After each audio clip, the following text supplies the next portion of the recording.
science of how sounds bounce around inside of rooms is taken into account in architecture. As a matter of fact, there's a whole field of practice called architectural acoustics. If you've ever been in a really nice concert hall, these concert halls are designed very, very carefully so that the sound reverberates in just the right way. Um, One of the factors that's used in that these architects use in designing these places is something they refer to as reverberation time. And that's the time it takes for the sound to decrease by 1/1000th of its original pressure. So the amount of decrease by 1/1000th. If the reverberation time is too long, in other words, if the sound stays around a little bit too long, the sounds are muddled. They kind of all, because everything kind of like mixes together and it's muddled. If the reverberation time is too short, then the sounds are dead. In other words, you don't really catch it because it doesn't stay around long enough. The ideal times for reverberation time in most places is about 2 seconds. So a lot of these places, particularly concert halls, are designed so that the reverberation time of sounds is around 2 seconds.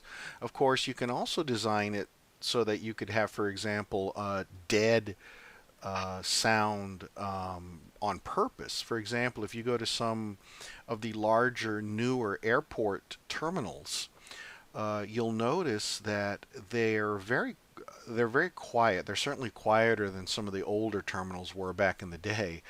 And the reason they're so quiet is because they purposely designed these terminals with the reverberation time to where it is too short. To where the sound decreases by pressure very quickly. As a result, all of the noise that you hear in a typical airport terminal, you know, the speakers and the people talking, it's deadened. It's deadened quite a bit in some of these newer airport terminals. Some of the factors that affect perception, some of the other things that these architectural acoustic architects will go after are intimacy time. And that's the time between when the sound first leaves its source and when the first reflection of the sound arrives. Not when the sound comes directly from the source to your ear, but when the first reflection comes. For a concert hall, the best intimacy time is about 20 milliseconds. The bass ratio is the ratio of low to middle frequencies that bounce off of the surfaces. You want high bass ratios. In other words, you want there to be more bass bouncing off the surfaces than the higher pitched instruments, like piccolos, for example, which makes sense because piccolos are very intense, loud instruments, and you don't want that intense, loud instrument bouncing around too much.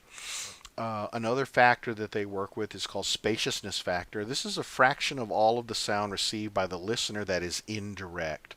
So remember, when you're in a room, part of the sound that you hear is direct. In other words, it's directly what's coming from the source to your ear. And then the other part of the sound that you hear is indirect, which is the sound that is the result of things bouncing off the walls. High spaciousness factors, in other words, more sound bouncing off of the surfaces, is best. It gives you a much more rich experience, particularly in concert halls. Classrooms, of course, are also designed ideally. Reverberation for a small classroom is about half a second, roughly half a second. In an auditorium, it's closer to 2 seconds, 1 to 1.5 seconds. And this reverberation time is ideal for the pitch of human voices, for the frequencies of that make up a human voice. Most of the classrooms have a reverb time of about 1 second, roughly 1 second or more, and this is the ideal situation. If you've ever been in a room that seems too big or too small, to be a classroom, and if the voice just doesn't sound good, it's because the reverberation time is off for human speech. Background noise is also something that needs to be controlled in an environment. If you've ever been in a large building, like some of the buildings at UTSA or in a big office building, you'd be surprised how much background noise is going on in one of those buildings. And you know that when the power goes out. When the power goes out, all of the air handlers, the things that blow air for the air conditioning, all those things go out. And you know, and it becomes really obvious how quiet it is. So one of the things you want to reduce for a good quality hearing experience is background noise. And there should be a signal to noise ratio of about 10 to 15 decibels. In other words, the thing that you want to listen to, the signal, should be 10 to 15 decibels louder or more intense than the background noise. So if you're listening to a band, all of these different sounds, the sound of the guitar and the harmony, the sound of the lead vocals and the sound of the keyboard, is all of these sounds mixed together to create a unique experience, to create one sound pattern that is the mix of all of these different sources, indirect and direct, that ultimately go into your ear. Um, just like we had scene analysis in vision, we also have scene analysis in hearing. We have the auditory scene, which is the all of the sound sources in a particular environment. Scene analysis for the auditory sense is the process by which the sound sources are separated into individual perceptions. Now, if you remember, this doesn't happen in the cochlea, because the cochlea, if you look back at this picture here, the cochlea is responding to this sound pattern here, which is a mix, which is the mathematical mix of all of these different sound patterns. So there isn't any information in this one sound pattern that enables the cochlea to, by itself, to easily distinguish, for example, that there's three separate sound sources here. Um, the pattern of analysis in the cochlea has got to be done. The analysis of the information that is generated from the cochlea needs to go into the brain and happen inside the brain. Um, One of the tools that we use to organize stimuli are heuristics, which are simple rules that we follow when we're processing what sounds are and where they're coming from. For example, we have this heuristic of onset time. And basically, sounds that start at different times are likely to come from different sources. So if you hear one sound starting at one point in time and 5 seconds later coming from another source, we assume that those sounds are coming from two different things. Location, a single source tends to come from one location and to move in a continuous way. It's very rare that you hear a sound in front of you and then the same thing behind you, and that it's coming from the same, created by the same thing. We will locate a sound and then track it, assuming that it is the same sound. Similar sounds are also grouped together by timbre and by pitch, by the makeup of all the frequencies. So sounds from a car are grouped together, sounds from a motorcycle are grouped together, because they all kind of have the same timbre and the same pitch. Um,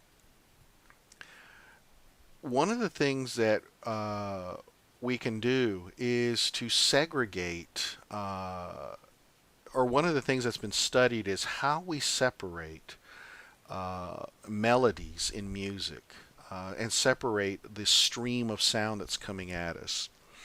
Um, One of the things that some of the experiments that have been done by Bregman and Campbell, where stimuli were started to play with alternate high and low tones, um, and when you just do them real slow, you can. It sounds like they're alternating back and forth, but when you speed it up, it sounds like there's two separate streams, one high stream and one low stream. Okay, so I'd like to play you now as an example of this stream segregation. Um, and this is from Al Bregman, the researcher that we just mentioned. This is from his website. And let me go ahead and play this for you. Demonstration 1. Stream segregation in a cycle of 6 tones.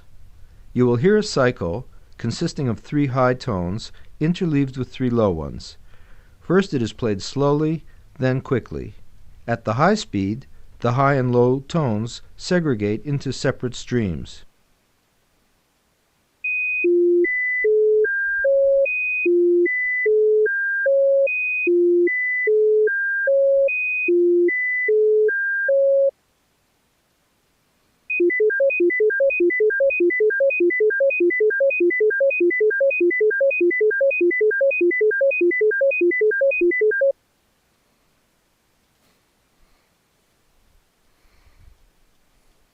So that was really interesting, as you could tell on the when it was playing slow, it was just high and low tones alternating. But when he sped it up, you were listening to two separate streams, one going tee tee tee tee tee tee tee, the other one going doo doo doo doo doo doo doo doo.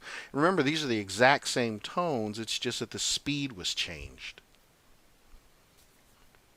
Another example of this very interesting way that we process information is this phenomenon called galloping. And basically, what you get again is you play one set of tones at a consistent same pitch or frequency, and then you have another tone that's played at a higher and higher frequency as you go across in time. What happens is, as the tones approach the same frequency, you get this very strange galloping sound, like and then as the tones separate, the galloping goes away.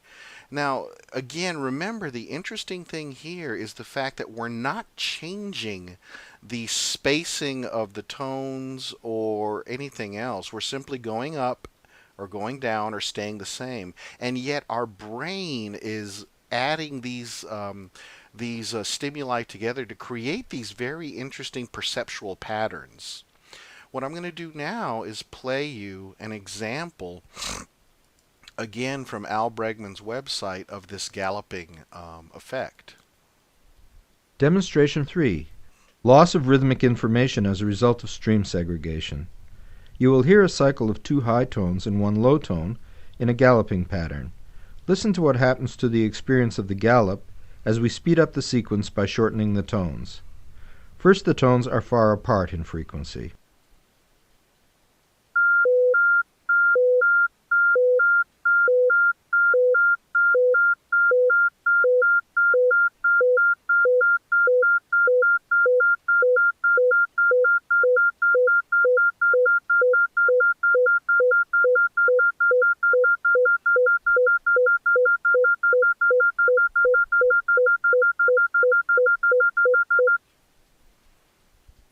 Next, the frequency separation is small.